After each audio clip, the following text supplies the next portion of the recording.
Hello again. So I wanted to make a follow-up video about installing this little integrated circuit chip because I didn't really go through this in the guide. I was more focused on getting it put together correctly without damaging anything, and I realized that was kind of a disservice to the quality of the instruction. So in the guide, he advises that when you install this little circuit chip that you, let me see here what I've got to demonstrate with, that you plug all of the rear ones in first. You kind of lean this chip in and plug the rear ones in, and then use something in front here to sort of angle these other wires into the corresponding pins, and then you kind of work your way this way.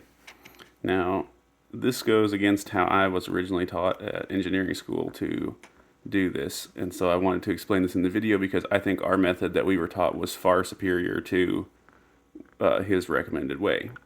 So rather than trying to angle these over one by one and get them to line up, which I guarantee if you're not amazing at this, that you will end up bending these, then you have to straighten them out and it's a nightmare.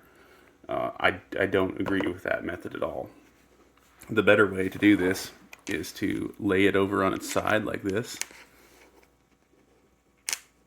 Lay it over on its side like so, and then kind of apply some pressure and get all of the pins on the side that's touching the table kind of bent over, like, carefully, without disturbing the pins on top.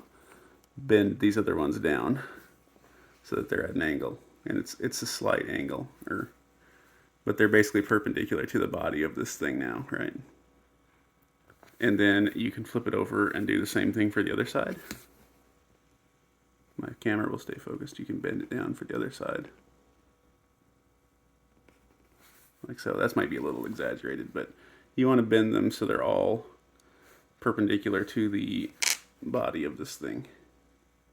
And you can, go back to your other little board and check and make sure that they now line up nice. But if you do it this way, by utilizing the flatness of the table to bend them all evenly, you avoid having to manually, one by one, angle all of these over to get them to fit, which is, again, I think is terrible to do it that way. This is reliable. I've installed a bunch of these.